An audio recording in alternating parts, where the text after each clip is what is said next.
e dentro do seminário Santa Teresinha. Bem-vindo, Paulo.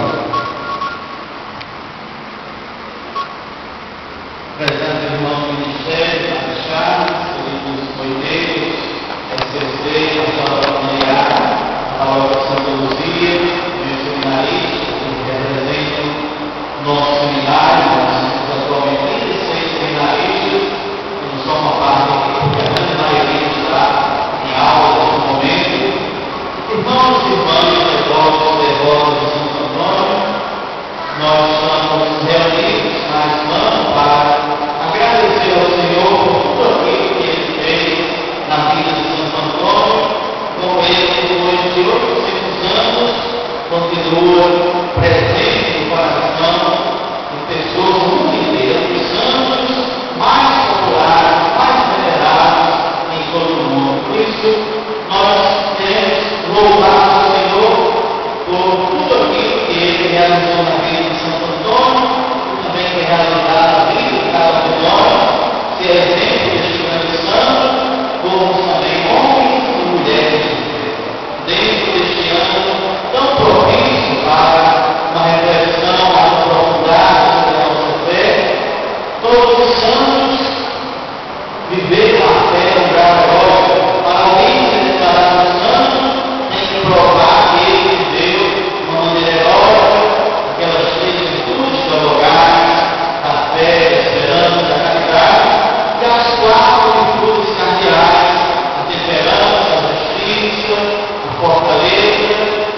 Então, eles viveram tudo isso e nos propõem como modelo para que nós possamos viver tudo isso. E assim, olhando esse evangelho também que nos ajuda, todos os anos nós ouvimos no segundo domingo de Páscoa, também na festa de São Tomé, onde Jesus ressuscitado aparece a comunidade reunida, ainda com muito medo, envolvida num ambiente extremo de desesperança. Jesus ressuscitado ali na comunidade. E a comunidade se torna testemunha, se torna anunciadora da experiência do ressuscitado. Tomé, no primeiro momento, não está na comunidade, e depois, quando chega, não acredita no testemunho dos seus irmãos. E aí, Jesus ressuscitado aparece a ele, mostra os sinais da sua paixão, mostra aquela certa continuidade da sua vida interior, porém agora uma nova dimensão. E na teologia nós temos muito continuidade na descontinuidade. É uma nova realidade, porém carrega ainda os sinais da paixão, os sinais da sua crucifixão. E aí, somente neste momento, Tomé se dispõe a acreditar. E aí Jesus vai dizer esta bem-aventurança para nós todos. Felizes, bem-aventurados aqueles que creram sem ter visto. Porque o ser humano é, por natureza, esse ser que indaga, esse ser que questiona, esse ser que quer provas concretas daquilo que ele escuta. É uma coisa inata em todos nós. Mas, sobretudo na história, lá do século XVII, surgiu uma corrente de pensamento chamada empirismo, onde eles, a partir da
nós